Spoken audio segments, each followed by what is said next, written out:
Screen share हो रही है?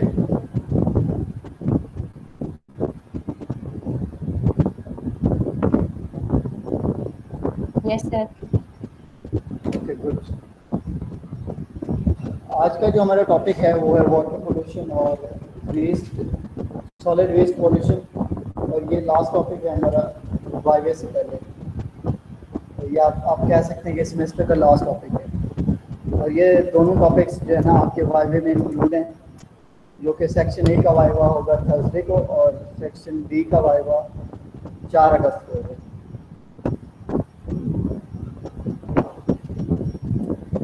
तो आज हम देखते हैं कि वाटर पोल्यूशन है क्या, सोर्सेज कौन से हैं और टाइप्स वगैरह कौन सी हैं, और इसके जो है ना एनवायरनमेंट पे और हमारी हेल्थ पे किस तरह से ये वाटर पोल्यूशन असरअंदाज हो सकती है।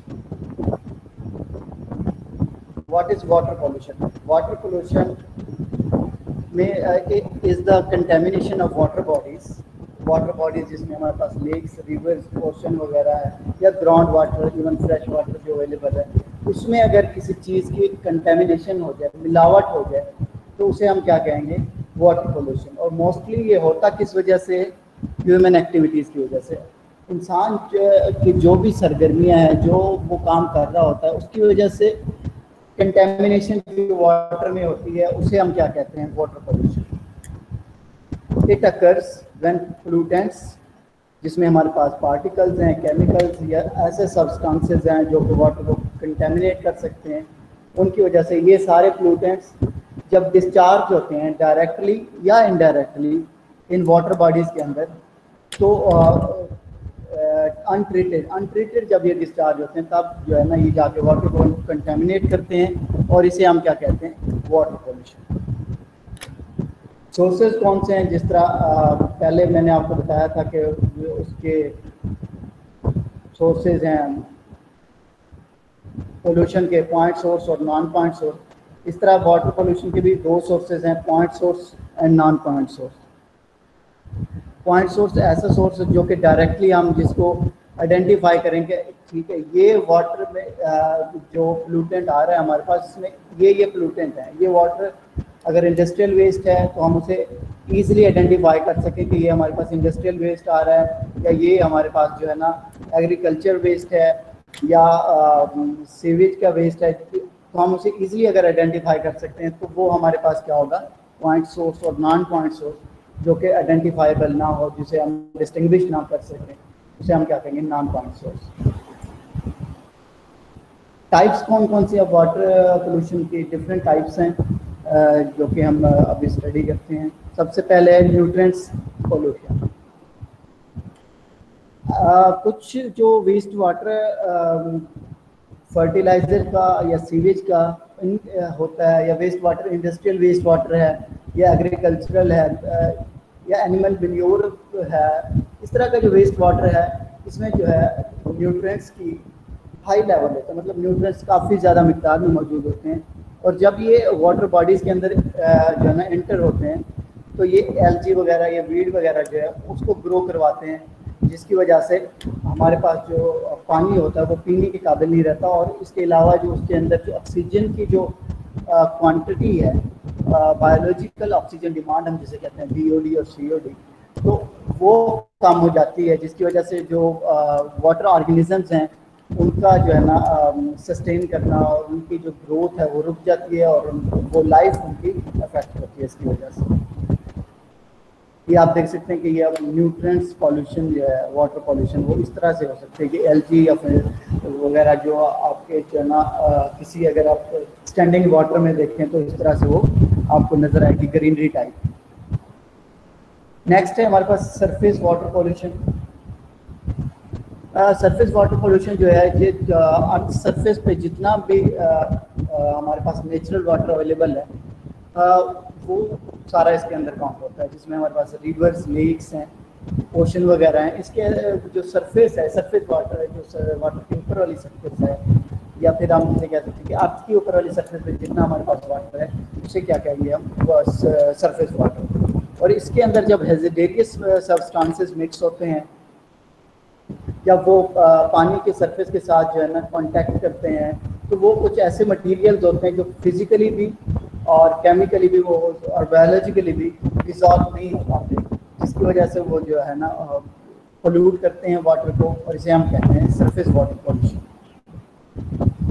ये देख सकते हैं आपके जिस तरह एक जो है ना एक नाला अगर जा रहा है तो उसके अंदर ये जो सॉलिड उसके ऊपर है, मतलब उसकी सरफेस से जो उसका कनेक्शन है, इसको हम क्या कहेंगे, सरफेस वाटर पॉल्यूशन। क्योंकि ये ऐसे सब्सटेंसेस हैं जो कि डिसॉल्व नहीं होते और ये जो है ना with the passage of time आपके वाटर को जो है पोल्यूट करते रहते हैं। नेक्स्ट है ऑक्सीजन डिप्लीटिंग। अब वाटर बॉडीज के अंदर बहुत ज़्यादा मिकदार में माइक्रो ऑर्गेनिजम्स मौजूद होते हैं। ये दो तरह के होते हैं, एरोबिक और एनारोबिक। एरोबिक मतलब ऐसे जो ऑर्गेनिजम्स हैं जो कि जिन्हें ऑक्सीजन की ज़रूरत होती है अपनी ग्रोथ के लिए, अपनी लाइफ के लिए ऑक्सीजन की जिनको ज़रूरत पड़ती है, वो हमारे पास जो है एरोबिक माइक्रो ऑर्गेनिज्म उन्हें हम कह सकते हैं, जिसमें हमारे पास बैक्टीरिया वगैरह आ जाते हैं। और दूसरे हैं एनारोबिक, जो जिनको जो है ना ऑक्सीजन की अपने सस्टेन के लिए या अपनी जो है ना लाइफ लॉन्गर लाइफ के लिए या अपनी ग्रोथ के लिए या डेवलपमेंट के लिए ऑक्सीजन की ज़रूरत नहीं पड़ती। वो जो जब ग्रो करते हैं तो उन्हें हम क्या कहते हैं, ये हैं जी हमारे पास एनारोबिक ऑर्गेनिजम्स, ठीक है, जिसमें हमारे पास सल्फाइड्स आ जाते हैं या डिफरेंट टाइप्स के जो केमिकल्स जो प्रोड्यूस होते हैं, उसे हम क्या कहेंगे जी, एनारोबिक ऑर्गेनिजम्स। ये क्या करते हैं, ये जब ऑक्सीजन की मिक़दार कम होती है, क्वांटिटी कम होती जाती है due to waste, due to that pollutants, तो उसकी वजह से जो क्या होता है कि ऑक्सीजन की मिक़दार कम होने की वजह से हमारे पास जो एनारोबिक ऑर्गेनिजम्स हैं इनकी क्वांटिटी बढ़ना शुरू हो जाती है। इस तरह से ये जो है ना ऑक्सीजन की जो क्वांटिटी है एरोबिक ऑर्गेनिजम्स के लिए वो कम होना शुरू हो जाती है, और वो उनकी जो है ना वो जो ऑर्गेनिजम्स हैं उनकी कह सकते हैं हम कि स्पीशीज़ जो है वो उसकी ग्रोथ कम होती है, फिर आहिस्ता आहिस्ता वो ख़त्म होती चली जाती है।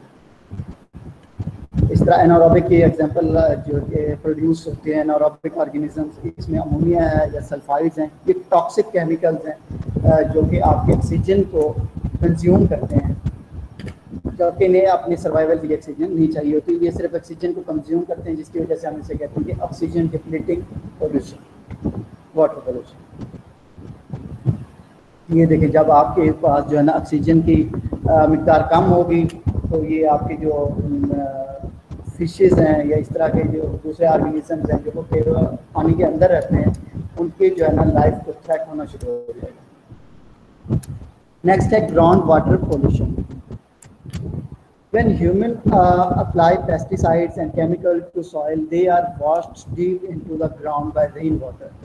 जब यहाँ पे फॉर्मल्स की बात आ जाती है कि जब हम अपनी ज़मीन की जो है ना उसकी प्रोडक्शन बढ़ाने के लिए डिफरेंट फर्टिलाइजर्स या केमिकल्स इस्तेमाल करते हैं, तो वो in the form of toxic chemical store हो जाते हैं, और जब ये बारिश वगैरह होती है तो ये जो है ना ग्राउंड वाटर के ज़रिए हमारे जो है ना ग्राउंड वाटर में मिक्स हो जाता है। और जब ये हम इसे ड्रिंकिंग वाटर के लिए इस्तेमाल करते हैं, मतलब अगर आपने जो है ना कोई ट्यूबवेल वगैरह लगाना है या इस तरह ड्रिंकिंग वाटर के लिए आपने अपने इस्तेमाल के लिए लाना है घरों में, तो ये उसके अंदर मिक्स हो जाते हैं, जो कि हमारे पास फिर बाद में हमें जो है ना लाइफ इफेक्ट्स हो सकते हैं उसके, और उस पर फिर इन्वायरमेंट के इफेक्ट भी। इसे हम क्या कहेंगे, ग्राउंड वाटर पॉल्यूशन। ये देखिए किस तरह से ये जो है ना ज़मीन के अंदर से ये डिस्चार्ज हो रहा है ग्राउंड वाटर की फॉर्म में, और जब हम इसे एक्सट्रैक्ट करते हैं पीने के लिए या दूसरे अपने पर्पसेस के लिए, तो फिर ये हमारी जो है ना हेल्थ को इफेक्ट करता है और एनवायरनमेंट को भी सारी वहाँ पे ये इफेक्ट करता है। नेक्स्ट है सस्पेंडेड मैटर्स। अब कुछ पोल्यूटेंट्स हैं जो कि पार्टिकल्स हो सकते हैं या केमिकल्स हो सकते हैं या ऐसे सब्सटेंसेस हो सकते हैं जो सॉलिड फॉर्म में हैं और वो इजीली जो है ना डिसॉल्व नहीं होते वाटर के अंदर। This kind of material is called particulate matter. अब तो ये पार्टिकुलेट मैटर सॉलिड की फॉर्म में भी हो सकते हैं या ऐसी फॉर्म में प्लास्टिक की फॉर्म में जो कि डिसॉल्व नहीं होते, सस्पेंड हो जाते हैं, और ये with the passage of time जो है ना अपना असरात दिखाना शुरू कर देते हैं, जिसकी वजह से हमारे जो वाटर है वो पोल्यूट होना शुरू हो जाता है, और वो जो लाइफ है इनसाइड द वाटर या अंडरनीथ द वाटर जिसे हम कह सकते हैं वो अफेक्ट होना शुरू हो जाती है।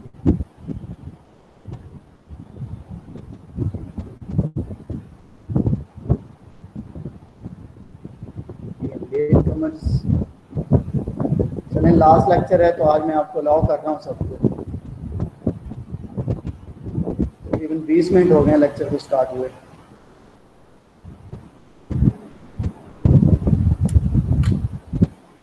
ये देख सकते हैं आपके ये सॉलिड के फॉर्म में, अगर हमारे पास टायर है इस तरह से, ये आपको एक रस्सी टाइप से नज़र आ रही होगी। इस तरह से ये सॉलिड जो है ये सस्पेंडेड पार्टिकल्स हम इसे कहते हैं, जिसकी वजह से हम इसे कहते हैं सस्पेंडेड मैटर पोल्यूशन है ये वाटर पोल्यूशन। नेक्स्ट है chemical water pollution. Chemical water pollution है कि डिफरेंट इंडस्ट्रीज़ हैं या फार्मर्स हैं जिसमें हमारे पास एग्रीकल्चरल वेस्ट हम कह सकते हैं, या वो जो केमिकल इस्तेमाल करते हैं अपने जो है ना ज़मीन की प्रोडक्शन बढ़ाने के लिए। ये कॉमन हमारे पास पॉइंट सोर्स है। पॉइंट सोर्स हम इसलिए कह रहे हैं क्योंकि हमें डायरेक्टली पता है कि अच्छा जी ये वेस्ट वाटर है, ठीक है, इंडस्ट्रियल वेस्ट वाटर होगा तो इस तरह होगा, सीवेज का वेस्ट वाटर होगा इस तरह होगा, एग्रीकल्चरल वेस्ट वाटर में ये पोल्यूटेंट्स हैं। तो ये केमिकल वाटर पोल्यूशन हम इसे कहते हैं कि केमिकल जो डिस्चार्ज हो रहे हैं इन वेस्ट वाटर के थ्रू या इन जो है ना वेस्ट के थ्रू, वो जब पानी के अंदर मिक्स होते हैं तो उसकी वजह से हमारा जो पानी पोल्यूट होता है या फिर जो हैज़ार्डस इफेक्ट होते हैं उसके अपने हमारी हेल्थ के ऊपर, उसे हम क्या कहेंगे, केमिकल वाटर पोल्यूशन।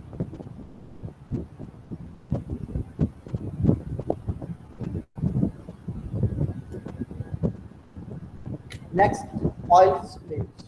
अब ऑयल स्पिलेज क्या होती है जी कि जब शिपमेंट के दौरान लाते हुए समटाइम्स जो इस तरह होता है कि आपका जो है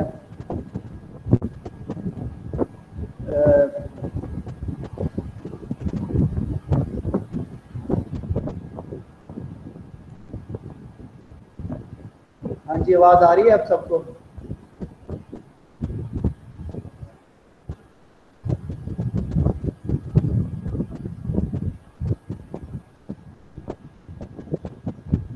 जिनको नहीं आ रही फिर ये उनके नेट का इशू है। आ रही है सर। ऑयल स्पिलेज की बात कर रहे थे हम कि जब हम जो है ना शिपमेंट के दौरान स्पिलेज हो जाती है ओशंस में, उसकी वजह से जो हमारे वाटर बॉडीज अफेक्ट, वाटर जो लाइफ है वो अफेक्ट होती है, एक्वेटिक लाइफ जिसे हम कहते हैं, फिशरीज है या और जो भी लाइफ एग्जिस्ट करती है ओशन में। तो उसकी वजह से जो ऑयल स्पिलेज की वजह से जो पोल्यूशन होती है उसे हम क्या कहते हैं, oil spillage water pollution. Next है microbiological water pollution. In many communities in the world people drink untreated water, जो कि ट्रीट नहीं होता, उसकी ट्रीटमेंट प्रॉपर नहीं हो सकती, मतलब चीज़ है या आप ना एक्सट्रैक्ट करें दरिया से या किसी नदी से पानी आप लेते हैं और उसे ही आप अनट्रीटेड ही वाटर आप पी लेते हैं, तो उसकी वजह से आपके जो हेल्थ इश्यूज होते हैं उसे हम क्या कहते हैं, माइक्रोबायोलॉजिकल वाटर पोल्यूशन। अब इंडस्ट्रियल कॉजेज कौन सी हैं वाटर पोल्यूशन की? एक तो इंडस्ट्रियल वेस्ट है, ठीक है, industries cause huge water pollution with their activities, these come mainly from sulphur. अब ये सल्फर डाइऑक्साइड की फॉर्म में या सल्फर ट्राइऑक्साइड की फॉर्म में हमारे पास जो वेस्ट आता है उसकी वजह से जो पोल्यूशन होती है उसे हम क्या कहेंगे कि एक इंडस्ट्रियल कॉज है वाटर पोल्यूशन का। वो किस तरह से कि जब ये आप फॉसल फ्यूल्स बर्न करते हैं, कोल की एग्जांपल ले लें तो इसके अंदर जो सल्फर की क्वांटिटी है, जब ये हम इसे बर्न करते हैं तो इसके जो एलिमेंट्स हैं, इसकी जो कुछ मिकदार है वो हमारे पास एयर में चली जाती है, और वो एयर में सस्पेंड होने के बाद जब बारिश जब हमारे पास जब बारिश होती है तो वो इसे ड्रेन की फॉर्म में नीचे आते हैं, जो कि हमारी फिर जो है ना लाइफ को अफेक्ट करती है। एक्वेटिक लाइफ भी है इसमें, और आपकी जो सरफेस लाइफ है और सरफेस लाइफ इसको भी अफेक्ट करती है। नेक्स्ट है oil pollution by oil industries. अब ऑयल इंडस्ट्रीज जो हैं अपनी प्रोसेसिंग के लिए क्रूड ऑयल ज़ाहिर बात है उन्हें प्रोवाइड किया जाता है, तो जब वो अपने रिक्वायरमेंट के ज़रिए अपना जो है ना ऑयल, अगर पेट्रोल हमें चाहिए, डीजल चाहिए, इस फॉर्म में जब उसे वो डिस्ट्रीब्यूट करते हैं, उसके दौरान जो वो प्रोसेस करते हैं, तो उसकी वजह से समटाइम्स जो है उनका रन ऑफ हो जाता है, मतलब कुछ ऑयल लीकेज की वजह से। तो ये जब सारी चीज़ें जब आपके जो है इन्वायरमेंट में आती हैं, तो इसकी वजह से जो पोल्यूशन हो सकती है ऑयल इंडस्ट्रीज़ की वजह से, या ऑयल शिपमेंट के दौरान अगर लीकेज हो जाए, उसकी वजह से जो पोल्यूशन है उसे हम क्या कहेंगे, oil pollution, oil water pollution. अब अगर ये ओशन में हो जाए तो ये जो है सी बर्ड्स हैं जो उनको अफेक्ट करती है, और उससे क्या होगा कि जब हम सी फूड खुद जो है अपने इस्तेमाल में लाते हैं, तो उसकी वजह से हम जब उसे खाते हैं तो ये हमारे अंदर ही ट्रांसफ़र हो जाते हैं जो के पोल्यूटेंट्स होते हैं, तो जिसकी वजह से हमारे जो है ना हेल्थ इशू हो सकता है।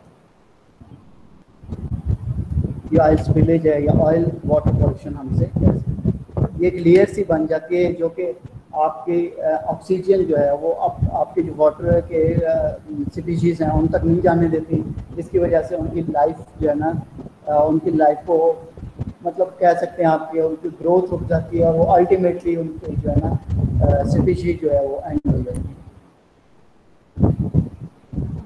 Other causes of water pollution क्या हैं? सीवेज एंड वेस्ट वाटर है। सीवरेज का हमारा जो वेस्ट वाटर है, लॉन्ड्री का है या हमारे जो हाउस होल्ड का है, इसके अलावा जो वेस्ट वाटर इंडस्ट्रीज से आ रहा है, ठीक है, या हाउस होल्ड वेस्ट वाटर है, ये डायरेक्टली जब रिलीज होता है सी में फ्रेश वाटर के अंदर, तो इसके अंदर जितने भी पोल्यूटेंट्स हैं वो जाके सी वाटर को पोल्यूट करते हैं, और फिर वो जो है ना एक्वेटिक लाइफ इससे अफेक्ट होती है।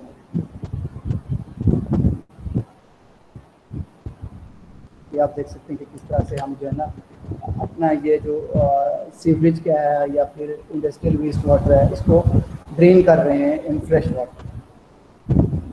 माइनिंग एक्टिविटीज़ जब हम कोल की माइनिंग करते हैं तो उस दौरान क्रशिंग के दौरान या फिर रॉक्स को एक्सट्रैक्ट करने के दौरान जो है ना अंडरग्राउंड जब हम मिनरल्स को एक्सट्रैक्ट करते हैं तो उस दौरान जो हमारे पास जो क्रशिंग के ज़रिए या फिर एक्सट्रैक्टिंग के ज़रिए जो पोल्यूशन होती है उसे हम कहते हैं कि माइनिंग एक्टिविटीज़ की वजह से हमारे पास जो है ये पोल्यूशन है। These elements when extracted in the raw form contains harmful chemicals and can increase the amount of toxic elements। ठीक है, अब जब हम इसे एक्सट्रैक्ट करते हैं तो कुछ टॉक्सिक केमिकल्स भी रिलीज होते हैं। मतलब अगर आपने कोल को एक्सट्रैक्ट करना है तो इसके साथ आपके जो है ना कार्बन मोनोऑक्साइड भी होगी, कार्बन डाइऑक्साइड आएगी, सल्फर होगा। तो ये गैसेस जब रिलीज होते हैं एनवायरनमेंट में तो फिर ये आपका जो है ना वाटर पोल्यूशन का सबब बनती है। CO2 आपकी जो है ना वाटर में मिक्स हो सकती है, सल्फर आपकी in the form of acid rain आपके पास आ सकती है।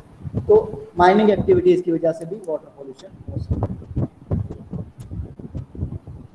ये अंदाजे के मुताबिक 10 million gallon acid mine waste, मतलब 10 मिलियन गैलन 2014 की रिपोर्ट है अगस्त की, कि इसमें 10 मिलियन गैलन जो पानी है, जो वाटर है, वो पोल्यूट हुआ था एसिड माइन को से उससे जो है ना हमारा जो सॉलिड था उसको एक्सट्रैक्ट करते हुए।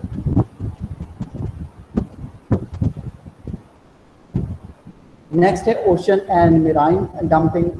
अब जब हम अपना जो वेस्ट है उसको डंप कर देते हैं या फिर आप जो है ना समंदर के अंदर फेंक देते हैं, उसकी वजह से हमारे पास जो है ना वो अनट्रीटेड है, नॉन बायोडिग्रेडेबल है, तो वो उसकी वजह से वो आपकी जो है ना वाटर को जो है ना पोल्यूट कर सकती है। या प्लास्टिक है, हमारे पास जो प्लास्टिक या मेटेलिक होते हैं या एल्यूमिनियम वेस्ट है, रबर हो सकता है, तो ये जब ये वेस्ट आप जो है ना सी के अंदर या फिर मेराइन डंपिंग करते हैं तो ये जो है ना बायोडिग्रेडेबल नहीं है, इसकी वजह से हमारा जो है वाटर जो है ना वो पोल्यूट हो सकता है। ये देखें, ये आपको पिक्चर दिखाई, ये ऑलमोस्ट ये अनफॉर्चुनेटली ये ऐसा लग रहा है कि हमारे जो ना कराची के हालात आपको दिखाए गए। ये देखें, जब ये बायोडिग्रेडेबल नहीं है तो ये जब जाएंगे वाटर के अंदर सस्पेंडेड मैटर की फॉर्म तैयार कर लेंगे, और उसकी वजह से जो लाइफ होगी वो एक्वेटिक लाइफ वाटर बॉडीज की वो अफेक्ट होगी। अब इफेक्ट क्या है वाटर पोल्यूशन के? The effect of water pollution are varied and depend on what chemicals are dumped and in which location. अब जो है ना ये इफेक्ट्स जो है ना वेरी करते हैं with the location and with the area. Urban areas में ये ज़्यादा होगा, क्यों? क्योंकि वहाँ पे आपकी इंडस्ट्री ज़्यादा है, लोग जो है ना रिसोर्सेज ज़्यादा कंज्यूम कर रहे हैं, जबकि रूरल एरियाज़ में जो है ना ये चीज़ें कम होंगी। फर्स्ट है डेथ ऑफ एक्वेटिक एनिमल्स या वाटर एनिमल्स। है सबसे बड़ा इफेक्ट जो है एक्वेटिक लाइफ को है, खतरा जो है एक्वेटिक लाइफ को है वाटर पोल्यूशन की वजह से। The main problem caused by water pollution is that it kills life that depends on these water bodies. Dead fish, crabs, birds and seagulls, dolphins और जितने भी जो है ना सी एनिमल्स हैं या सी प्लांट्स हैं या जो सी स्पीशीज़ हैं, उनको जो है ना ये अफेक्ट करती है। उनका जो एनवायरनमेंट है उसको ख़त्म करती है। इकोसिस्टम जो है जो हमारा वाटर इकोसिस्टम है उसको डिस्टर्ब करती है। इसे एक्वेटिक इकोसिस्टम हम इसे कहते हैं। ये देखिए, जब आप पे जो है ना वाटर पोल्यूट होगा तो ये आपकी जो लाइफ है एक्वेटिक लाइफ वो डिस्टर्ब होगी और उसकी वजह से काफ़ी ज़्यादा जो आप देख सकती कि मछलियाँ जो है हमारे पास वो साहिल समंदर पे आ जाती हैं डेड फॉर्म में।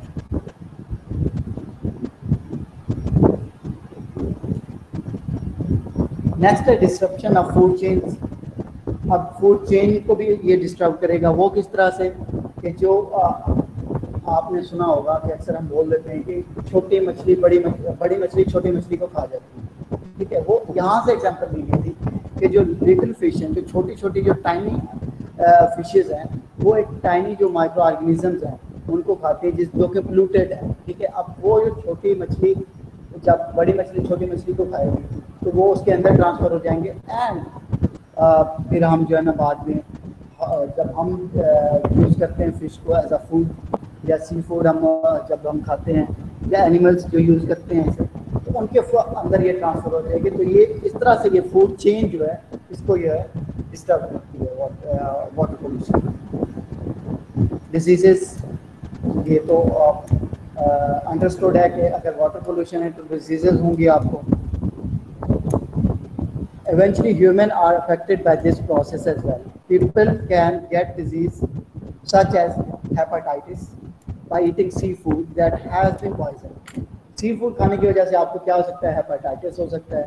इसके अलावा आपके जो पुअर एरियाज़ हैं, पुअर नेशन मैं इसे नहीं कहता, मैं इसे कहता हूँ पुअर एरियाज़। पाकिस्तान की अगर आप बात करें तो ये हमारे जो सिंध के जो रूरल एरियाज़ हैं इसमें थर वगैरह आ जाता है।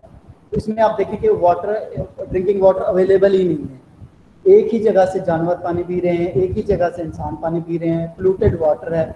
तो वहाँ पे जब वो पोल्यूटेड वाटर पीते हैं तो उसकी वजह से वो क्या होता है, कॉलरा की जो है ना बीमारी हो सकती है उन्हें, या उन्हें पैरालाइज हो सकते हैं वो, फिर उनकी जो है ना बर्थ डिसेबिलिटी हो सकती है। तो इस तरह से बीमारियाँ जो है ना ये वो अगर अनट्रीटेड वाटर हम यूज़ करते हैं तो वो हो सकती है।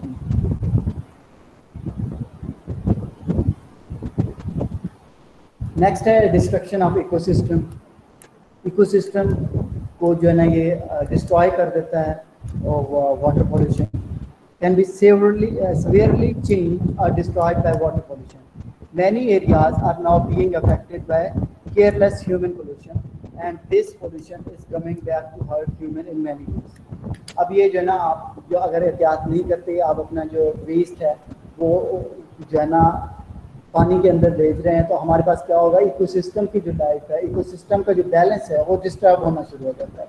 आप उसको वाटर को ट्रीट नहीं कर रहे, आपका जो फ्रेश वाटर है वो ऑलरेडी 3% से 2.5% पे आ गया। अगर आपने इसको ट्रीट नहीं करना, इस तरह से आप जो है ना अपना वेस्ट इसके अंदर भेजते रहेंगे तो आपका ये 2.5% भी कम होना शुरू हो जाएगा एंड अल्टीमेटली ये आपको आपके इकोसिस्टम को ऑलमोस्ट ख़त्म कर देगा।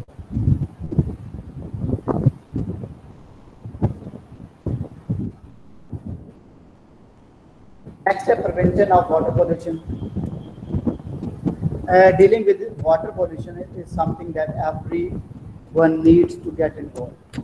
हमने इसे बचना कैसे है, हम इसे प्रिवेंट कैसे कर सकते हैं वाटर पोल्यूशन को, इसमें एक हर किसी की इंडिविजुअली जो है पार्टिसिपेशन होगी, एक इंडिविजुअल जो है वो अपनी ड्यूटी परफॉर्म करेगा, तभी हम जाके इसको प्रिवेंट कर सकते हैं। सबसे पहले क्या है कि never throw rubbish away anyhow, कि आपने किसी भी तरह से कहीं पे भी इस तरह से बगैर सोचे समझे आपका जो वेस्ट है, आपका जो कूड़ा है, वो इस तरह से नहीं फेंकना।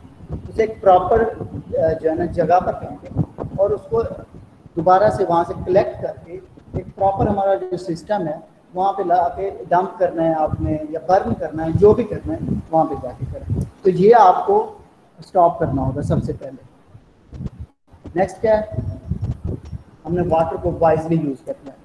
वाइजली यूज़ करने का क्या मतलब है कि ड्यूरिंग द ब्रशिंग, ठीक है, या आप अगर शेव वगैरह कर रहे हैं तो आपका जो टैप है वो खुला हुआ ना हो, उसे आप बंद करें।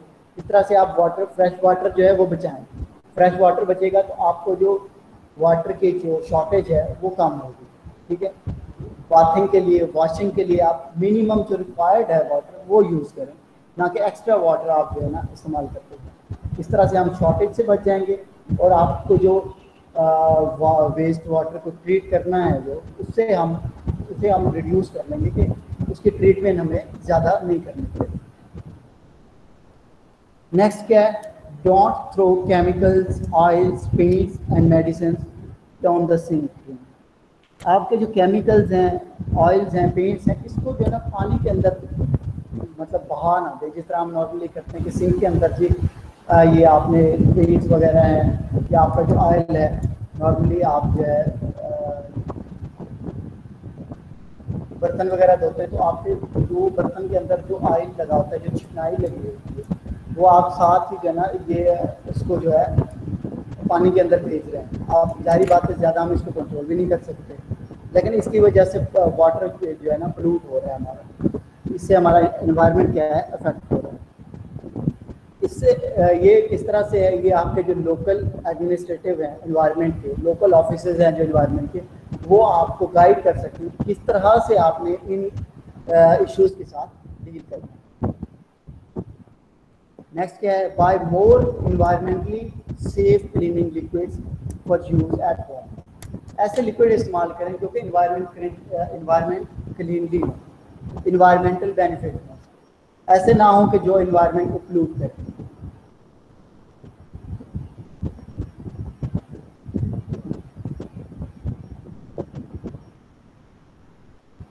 हाँ जी, अगर आपने अपने जो है ना केमिकल्स या पेस्टिसाइड यूज़ करने हैं अपने एग्रीकल्चर के लिए, अपने गार्डन्स के लिए, तो वो जो केमिकल्स यूज़ करें जिनका इफेक्ट कम है या मिनिमम है या ऑलमोस्ट नेग्लिजिबल है, रादर देन आप फर्टिलाइज़र इस्तेमाल करें जिसकी वजह से आपका जो इफेक्ट है वो ज़्यादा हो जाता है, आपके फिर वो जो है ना अंडरग्राउंड वाटर को जो है वो पोल्यूट कर देता है। हाँ जी, नेक्स्ट क्या है, अगर आप किसी वाटर बॉडी के करीब रहते हैं, ठीक है, ओशन है, लेक है, रिवर है आपके साथ, पॉन्ड्स वगैरह हैं, तो आपने क्या करना है कि आपने वहाँ पे प्लांट्स, ट्री प्लांटिंग करनी है। जितने आप दरख्त लगाएंगे आपका इन्वायरमेंट उतना बेहतर होगा। सो ये था वाटर पोल्यूशन का टॉपिक। बड़ी इजी स्लाइड्स हैं, इसलिए मैंने आपको जो है ना इतनी सारी स्लाइड्स दे दी हैं, 55।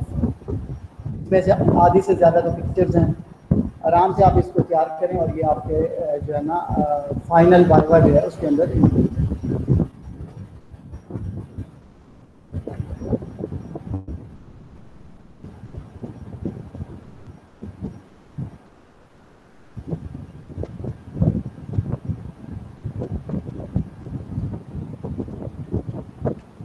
हाँ जी, अटेंडेंस होगी सबकी?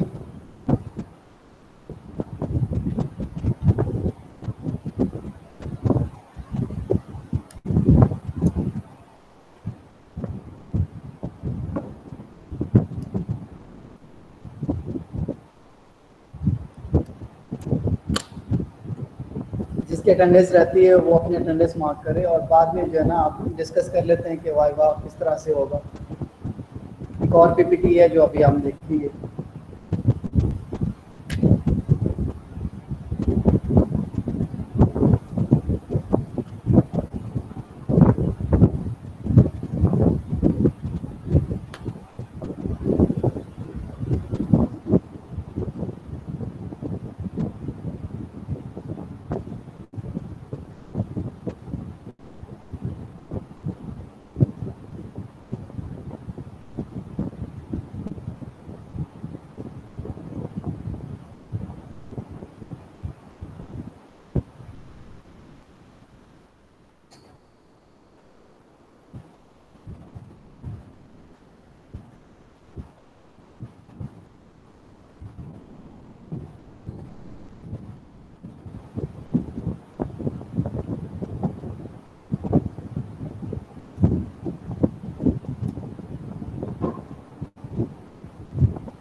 जी, नेक्स्ट हमारा जो टॉपिक है वो है solid waste pollution. Solid waste pollution है क्या, और ये किस तरह, इसकी टाइप्स कौन सी हैं और किस तरह से ये कैटेगराइज है, ये हम देखते हैं। ये थोड़ी सी स्लाइड हैं आपके पास 19। और सॉलिड वेस्ट क्या है जी? Solid waste are categorized as municipal waste, industrial waste and hazardous waste. ये 3 तरह के वेस्ट हमारे पास हो सकते हैं सॉलिड वेस्ट में। म्यूनिसिपल वेस्ट हो सकता है, इंडस्ट्रियल वेस्ट हो सकता है, या फिर हैज़ार्डस वेस्ट हो सकता है। अब म्यूनिसिपल वेस्ट कहाँ से आएगा? हमारी जो डोमेस्टिक एक्टिविटीज़ हैं वहाँ से। इंडस्ट्रियल वेस्ट इंडस्ट्रियल एक्टिविटीज़ से। और हैज़ार्डस वेस्ट जो है ऐसे सब्सटेंसेस हैं जो कि किसी भी प्लांट्स, एनिमल्स या ह्यूमंस को नुकसान पहुंचा सकते हैं। उस वेस्ट को हम क्या कहेंगे जी? Hazardous waste. Few of the common hazardous waste is radioactive substances, chemicals, biological waste, flammable waste and explosive। अब इसमें से कुछ हमारे जो कॉमन एग्जांपल्स हैं उसमें हमारे पास रेडियोएक्टिव सब्सटेंसेस हैं, रेडियोएक्टिविटी है, एक्सप्लोजन होता है, मतलब अगर न्यूक्लियर फिशन फ्यूजन रिएक्शन की हम बात कर सकते हैं कि उसकी वजह से जो एक्सप्लोजिव मटेरियल हम यूज़ करते हैं वो हमारी जो है लाइफ को या प्लांट्स को या एनिमल्स को अफेक्ट कर सकता है। ये 2 तरह से हो सकते हैं। ओवर पॉपुलेशन हो जाए, अगर पॉपुलेशन ज़्यादा होगी तो उसका ऑटोमेटिकली इन्फ्लुएंस क्या होगा? पॉपुलेशन के साथ आपकी पोल्यूशन जो है वो इंक्रीज करेगी। दूसरा, अर्बनाइजेशन।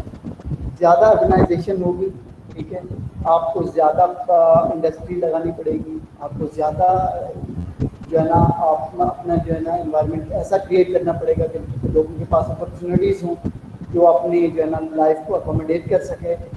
तो डिफरेंट वैरायटी ऑफ पीपल होगी, तो उसकी वजह से आपका क्या होगा? सॉलिड वेस्ट बढ़ेगा, ठीक है। आपके पास जगह कम होगी लेकिन आपके पास सॉलिड वेस्ट आपका ज़्यादा होगा, जिसकी वजह से आपको और ये सॉलिड वेस्ट पोल्यूशन हो सकती है। फैक्टर्स कौन से हैं? 2 तरह से 2 फैक्टर्स हैं।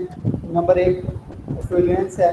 अब ये एफ्लुएंट सोसाइटी है, मतलब ऐसी सोसाइटी जो कि वेल्थी है, जिसके पास काफ़ी ज़्यादा इनकम है, कैपिटल बहुत ज़्यादा है, तो वो सोसाइटी जो है ना एक waste water solid waste pollution का बाइस बनती है। ये क्या है? Is very high and people are discard many items regularly which increase solid waste at a large extent. अब क्योंकि लोगों के पास जो है इनकम ज़्यादा है, लोगों के पास पैसा ज़्यादा है, तो डिफरेंट टाइप्स के आइटम्स जो हैं वो कंज्यूम करेंगे और उसकी वजह से वो सॉलिड वेस्ट जो है आपका वो ज़्यादा से ज़्यादा होता जाएगा। Number 2 technology. It has changed the culture of using fuel, ठीक है। अब टेक्नोलॉजी के आने से क्या है कि हमारी जो पैकेजिंग इंडस्ट्री है उसमें एक बहुत बड़ा चेंज आया है। वो क्या कि पहले हमारे पास अगर हम देखें तो शीशे की बोतल आती थी। कोल्ड ड्रिंक्स, अगर हम सपोज करें कोल्ड ड्रिंक्स के एग्जांपल लें तो शीशे की बोतल आपको वापस करनी होती थी, अभी भी है, रेगुलर आती है, लेकिन आपके पास इससे पहले लीटर में आती थी, वो अब लीटर वाली नहीं है, उसकी जगह क्या है? प्लास्टिक है हमारे पास, ठीक है। अब ये नॉन बायोडिग्रेडेबल है। अब वो जो पहले था शीशे का या ग्लास की जो बोतल थी उसका हमें नुकसान नहीं था, वो पैकेजिंग जो थी वो दोबारा से रीयूज़ हो जाती थी, आपका जो वेस्ट था वो बढ़ता नहीं था। अब क्या है, क्योंकि प्लास्टिक नॉन बायोडिग्रेडेबल है, इसको हम बायोडिग्रेडेबल नहीं कर सकते, तो इसकी वजह से हमारा जो वेस्ट है वो बढ़ रहा है, ठीक है। ये टेक्नोलॉजी के आने से ये नुकसान हो रहा है। ये देखें, आप देख सकते हैं कि for example the returnable glass containers और bottles are being replaced by non returnable cans, plastic containers, plastic bottles etcetera, ठीक है। अब इस तरह से अब टेक्नोलॉजी जो है वो सॉलिड वेस्ट का बायस बनती है। अफेक्ट क्या है सॉलिड वेस्ट पोल्यूशन के? सॉलिड वेस्ट जो है हमारे पास तो पोल्यूट कर सकती है हमारी एयर को, वाटर को, सॉइल को, या हमारा जो इन्वायरमेंट है उस पर इसके काफ़ी जो है ना हैज़ार्डस इफेक्ट हो सकते हैं। हेल्थ इफेक्ट भी ये आपकी जो हेल्थ है उसको भी ये डिस्टर्ब करती है। अब इन्वायरमेंटल इम्पैक्ट्स इसके कौन से हैं? Leaches from refuse dumps, percolates onto the soil and contaminates underground water. अब क्या है कि आप जो है ना ये आपके पास जो सॉलिड वेस्ट है जब आप इसको डंप करते हैं, ठीक है, इससे क्या होता है, ये काफ़ी टाइम पीरियड के लिए आप इसको डंप कर देते हैं, तो उससे क्या है कि आपकी जो सॉइल की क्वांटिटी है वो अफेक्ट होती है, और दूसरा आपका अंडरग्राउंड वाटर जो है वो अफेक्ट होता है। तो इसकी वजह से आप वाटर पोल्यूशन का और सॉइल पोल्यूशन का बायस बन रहे हैं। तो ये एक इन्वायरमेंटल इम्पैक्ट है सॉलिड वेस्ट पोल्यूशन। नेक्स्ट क्या है कि आप जो है ना गार्बेज है, जो आपका कूड़ा है, वो आप जो है ना उसको ऐसे ही आप बगैर ट्रीटमेंट के, बगैर किसी प्रॉपर सिस्टम के डंप कर देते हैं या बर्न कर देते हैं। तो उसकी वजह से, बर्न करने की वजह से क्या होगा कि आपके पास डिफरेंट गैसेस जो है इमिट होगी, उनकी इमिशन जो है अफेक्ट करेगी आपके इन्वायरमेंट को, ठीक है। अगर आप इसको डंप कर देते हैं तो ये फिर आपकी सॉइल की जो प्रोडक्शन है उसको कम कर सकता है, उसकी जो एफिशिएंसी है उसको कम कर देता है, ठीक है, और फिर आपका वाटर पोल्यूशन का भी बायस बन सकता है। नेक्स्ट है waste products when burned like plastic and rubber pollute the atmosphere and noxious fumes. जैसे मैंने कहा कि जब आप इसको बर्न करते हैं तो डिफरेंट गैसेस जो है इमिट होती हैं, और वो गैसेस क्या करती हैं, आपकी एयर को पोल्यूट करती हैं, ठीक है। Next, organic solid waste emits obnoxious odor on their decomposition and make the environment polluted। अब जब आप इसको जो है ना सॉलिड वेस्ट जो है इमिट होता है कि ऐसी स्मेल जो है ना आती है हमें, जो कि आपके पूरे जो एरिया होता है वो उसको डिस्टर्ब करती है। उससे क्या होता है कि आपकी जो रूटीन की लाइफ है वो अफेक्ट होती है, या आपको उससे हेल्थ प्रॉब्लम भी हो सकती है। नेक्स्ट क्या है, हेल्थ हैजर्ड्स कौन कौन से हैं हमें सॉलिड वेस्ट से। फर्स्ट है जी vector like rats and insects invade fuse dump and spread various disease. अब ये रैट्स हैं या इंसेक्ट्स हैं, ये क्या है जी, इस सॉलिड वेस्ट से जो बीमारियां पैदा होती हैं, या जो गंदगी से अगर आप देखें तो चूहे और आपके जो इंसेक्ट्स हैं वो गंदगी फैलाने का बायस बनते हैं हमारे पास, क्योंकि वो एक जगह से दूसरी जगह मूव करते हैं, तो वो अपने साथ जो वो उसका इफेक्ट है वो भी साथ लेकर आते हैं, जिससे हमारी जो है ना हेल्थ डिस्टर्ब हो सकती है। During handling and transfer of hospital and clinical waste disease transmission में टेक प्लेस। अब क्या होगा कि आपका जो हॉस्पिटल का जो वेस्ट है या क्लिनिकल जो वेस्ट है, अगर वो आप सही तरीके से, प्रॉपर तरीके से उसको ऑपरेट नहीं कर रहे, तो वो जो वेस्ट है वो डिफरेंट टाइप्स की आपको बीमारियां फैलाने का सबब बन सकता है, आपके अंदर वो बीमारी ट्रांसफ़र हो सकती है। तो ये इसको भी एक केयरफुली हैंडल करना पड़ता है हमें, ये भी एक हैजर्ड है, health hazard. Water and food contamination through flies causes various diseases in human. इसमें हमारे पास डायरिया है, ठीक है। तो ये आपको जो है ना फूड कंटेमिनेशन हो सकती है या वाटर पोल्यूट हो सकता है, इसकी वजह से वेरियस डिजीजेज हो सकती हैं, जिसमें आप कॉलरा है, डायरिया है, या फिर आपको डिसेबिलिटी हो सकती है किसी भी तरह से। Next, water supply if gets contaminated with pathogens present in solid waste may result in cholera. जैसे मैंने आपको पहले बताया कि अगर ये वाटर के अंदर मिक्स हो जाता है तो क्या होगा कि आप जब आपको जो वो कंटेमिनेटेड वाटर जो है ना ड्रिंक करते हैं, तो डिफरेंट टाइप्स की जो आपको ना बीमारियाँ हो सकती हैं, जिसमें कॉलरा है, डायबिटीज, हेपेटाइटिस है, इस तरह की चीज़ें जो है ना, इस तरह की बीमारियाँ आपके अंदर डेवलप हो सकती हैं। नेक्स्ट, इसकी classification of waste according to their properties. Classification अगर हम इसकी देखें तो वो दो तरह से, बायोडिग्रेडेबल, ठीक है, जिसको हम डिग्रेड कर सकते हैं, जिसमें हमारे पास पेपर है, फूड है, फ्रूट्स और कुछ और इस तरह की चीज़ें, जिनको हम बायोडिग्रेडेबल एंड जो डिग्रेडेबल हो सकते हैं। और दूसरे नॉन बायोडिग्रेडेबल, जिन्हें हम डिग्रेड नहीं कर सकते। मिसाल के तौर पर प्लास्टिक है, आपके पास बॉटल्स हैं, या फिर ओल्ड मशीनरी है, केन्स वगैरह हैं, तो ये आप उनको जो है ना डिग्रेड नहीं कर सकते। तो ये आपका नॉन बायोडिग्रेडेबल वेस्ट है। अब disposal of solid waste, disposal हम इसको कितने वे से कर सकते हैं डिस्पोज? 4 हैं। सैनिटरी लैंडफिलिंग है, श्रेडिंग है, कंपोस्टिंग है और इंसिनरेशन। अब डिस्पोजल है क्या चीज़ कि आपने it is done most commonly through a sanitary landfill. ठीक है, सैनिटरी लैंडफिल के जरिए इसको आप डिस्पोज कर सकते हैं।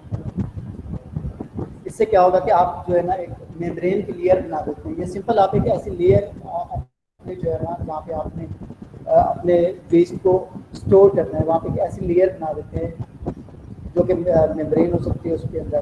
ठीक है, या फिर कोई ऐसी सॉलिड लेयर जो कि आपके वाटर, आपके जो सॉइल की जो ऊपर की सरफेस है उसको डैमेज ना करे। ठीक है, ये डिस्पोजल है। नेक्स्ट है इंसिनरेशन। इंसिनरेशन एक ऐसा प्रोसेस है जिसमें आप जो है ना अपने सॉलिड को बर्न करते हैं।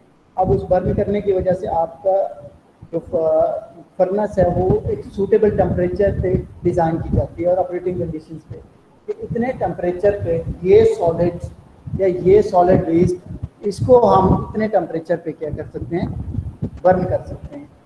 इससे जो है ना इतनी इसकी जो इमिशन है गैसेस की वो ख़त्म हो जाएगी। ऑलमोस्ट 90% या 75% उसका जो वेस्ट है, वेट है, जो कम हो जाता है। ये लैंडफिल है। ठीक है, ये आप देख सकते हैं कि इस तरह से सरफेस बनाई जाती है, मेम्ब्रेन मोस्टली लगाई जाती है, मेम्ब्रेन की लेयर, ताकि आपकी जो अर्थ की जो सरफेस है वो डैमेज ना हो सके। इंसिनरेशन ये है कि आप जो है ना बर्न करते हैं, ठीक है, अपने सॉलिड वेस्ट को। कंपोस्टिंग क्या है?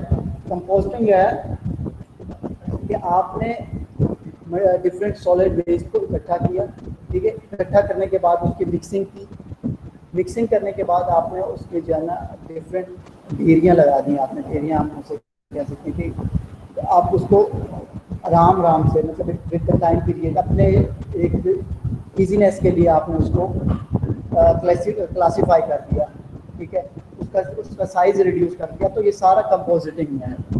अब रिसाइकलिंग, आप सबको पता है कि रिसाइकलिंग क्या है, कि जो चीज़ें आप यूज़ कर रहे हैं उनको दोबारा इस्तेमाल में लाना। विद द डिफरेंट शेप ही हो सकती है कि डिफरेंट शेप में उसको रिसाइकल करना, बार बार रिसाइकल करना, जितना मैक्सिमम वो रिसाइकल हो सकता है। सपोज अगर हमने पेपर को रिसाइकल करना है तो पेपर को रिसाइकल करते जाना है यहाँ तक कि आप उसकी जो लास्ट स्टेज है हमारे पास टिश्यू पेपर, वो आ गया।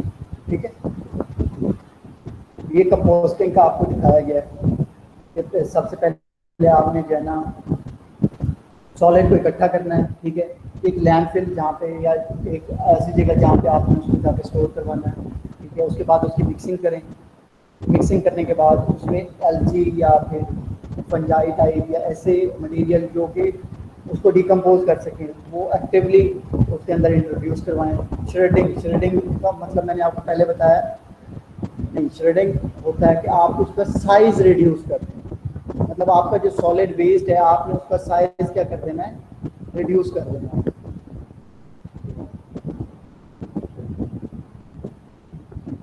ठीक है,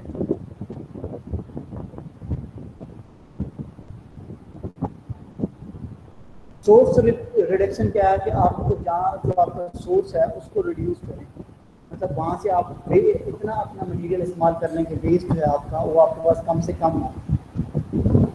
अब वेस्ट मैनेजमेंट हायरार्की क्या है? सबसे पहले रिड्यूस, आपका जो सोर्स है उसको रिड्यूस करें। फिर रीयूज, आप अपने मटेरियल को रीयूज करें, बार बार इस्तेमाल करें। नेक्स्ट रिसाइकल या कंपोज, आप उसे रिसाइकल करें जितना वो रिसाइकल हो सकता है। नेक्स्ट क्या है? Recover energy and metals from waste.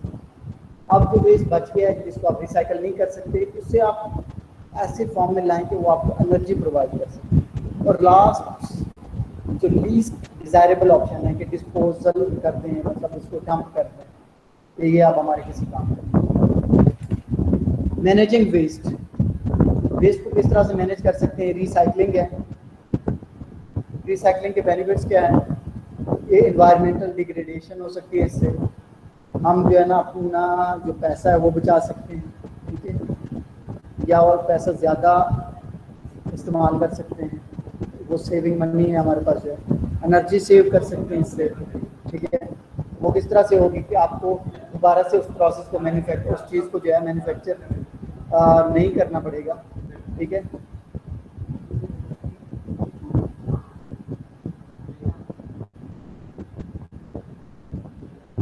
Next, saving through recycling. Saving कैसे हो सकती है जी? Making paper from waste saves 50% energy. Paper waste, अगर आप वेस्ट से पेपर बनाते हैं तो आपकी एनर्जी 50% रिड्यूस हो जाती है, ठीक है, उसकी सेविंग हो जाती है। Every ton of recycled glass saves energy equivalent to 100 litres of soil, ठीक है। अब 1 टन अगर आप ग्लास का रिसाइकल करते हैं तो आपके पास एनर्जी इतनी स्टोर हो जाती है कि वो आपको 100 लीटर ऑफ ऑयल के बराबर है। अगर ऑयल, एक 100 लीटर ऑयल जितनी एनर्जी आपको प्रोवाइड करता है, इतनी एनर्जी आप सेव कर सकते हैं 1 टन गिलास को रिसाइकल कर। मैनेजिंग वेस्ट का नेक्स्ट जो है वो है जो रिड्यूस वेस्ट। अब आपने अपने वेस्ट को रिड्यूस करना। किस तरह से? Reduce office paper waste. Office का जो पेपर वेस्ट है वो आप कम से कम करें। Improve product design to use less material. ऐसे प्रोडक्ट डिज़ाइन करें जो कि मटेरियल जो है ना कम से कम इस्तेमाल करें। पैकेजिंग ऐसी करें कि उसके अंदर जो है ना एक्सेस मटेरियल को आप एलिमिनेट कर दें और उसकी स्ट्रेंथ वैसे की वैसी मेंटेन करें, ठीक है। Work with customer to design. अपने कस्टमर के नीड्स के मुताबिक, उसकी डिमांड्स के मुताबिक आप अपने पैकेजिंग को जो है, प्रोग्राम को जो है वो उसी हिसाब से according to the customer needs design करें। Last, switch to reusable transport container. आप ट्रांसपोर्ट कंटेनर जो हैं उन्हें रीयूजेबल बनाएं, ठीक है। नेक्स्ट है रीयूज। सॉलिड वेस्ट को आप रीयूज करें। किस तरह से? Reuse office furniture and supplies such as inter office envelopes, file folders and paper. अब जो इन्वेलप्स हैं, फाइल फोल्डर्स हैं या फिर पेपर जो है आपके पास, उसको रीयूज करें। मतलब अगर आप प्रिंट है और आपने उसको रफ फॉर्म के लिए यूज़ करना है, एक साइड उसकी प्रिंटेड है तो दूसरी साइड आप उसकी रफ के लिए यूज़ करना है, ठीक है। क्या आपने तो रफ के लिए इस्तेमाल करना है, आप बजाय एक नीट पेज लेने के उसे आप जो है ना रीयूज करें। यूज इनकमिंग पैकेजिंग मटेरियल और आउटगोइंग शिपिंग, ठीक है। आप जो इनकमिंग पैकिंग मटेरियल है, जो बॉक्स हैं, उनको आप संभाल के रखें। अब जो आपने जो वेस्ट भेजना है उसके अंदर वो जो है ना पैक करके उसे आप भेजें, ठीक है। नेक्स्ट क्या है? Encourage employees to reuse office material. अपने एम्प्लॉयज़ जो हैं उनको इंकरेज करें कि वो मटेरियल जो पड़ा है उसको री यूज़ करें रादर देन। और लास्ट स्लाइड, डोनेट या एक्सचेंज। आपके जो ओल्ड बुक्स हैं, ओल्ड क्लॉथेस हैं, ओल्ड कंप्यूटर्स हैं, उनको डोनेट करें या एक्सचेंज कर लें रादर देन डंप कर दें या उन्हें सॉलिड फॉर्म में स्टोर करें। उनको आप एक्सचेंज करें ताकि आपके पास वो जो मटेरियल है वो स्टोर ना हो, आपके पास वो स्टोरिंग कैपेसिटी आपकी खत्म हो। तो ये था सॉलिड वेस्ट पॉल्यूशन के बारे में और आज का लेक्चर, और ये एंड हुआ यहाँ तक। ये आपका टॉपिक था लास्ट 5 वीक में।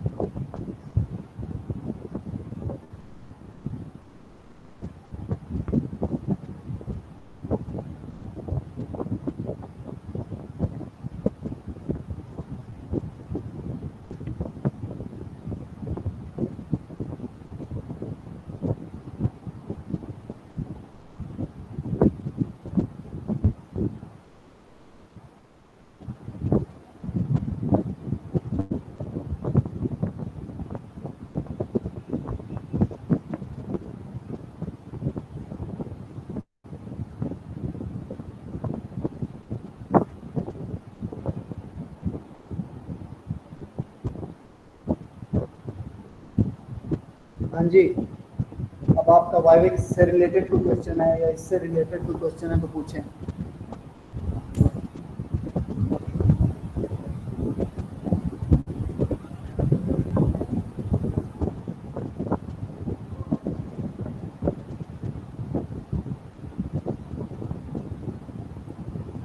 सर कितने क्वेश्चन पूछेंगे? जी, कितने क्वेश्चन पूछेंगे भाई? वो डिपेंड करता है कि आपने कितने क्वेश्चन के आंसर किए हैं। ठीक है, 4-5 क्वेश्चन होंगे नॉर्मली एक स्टूडेंट से, 4-5 क्वेश्चन।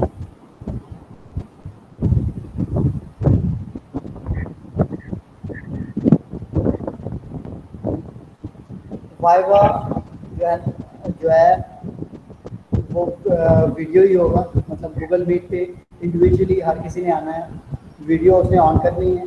ठीक है, मैं क्वेश्चन 4-5 उससे पूछूंगा और उसके बाद वो लीव कर जाएगा और नेक्स्ट जिसका भी रोल नंबर होगा वो आएगा और इसी तरह से ये हमारा वाइवा चलता रहेगा।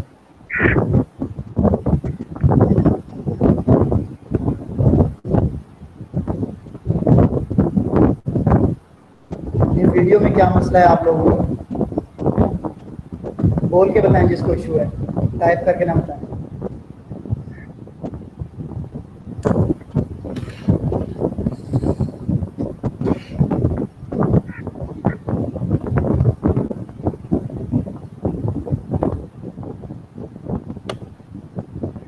सर जी,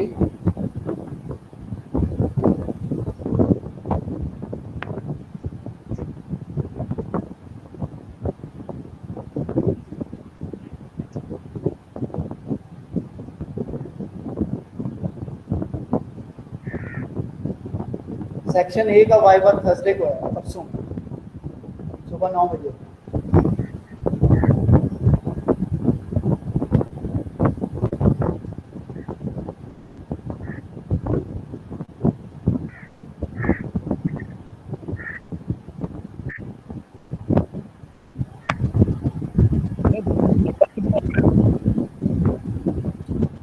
मुजाहिद आपकी आवाज़ नहीं आ रही।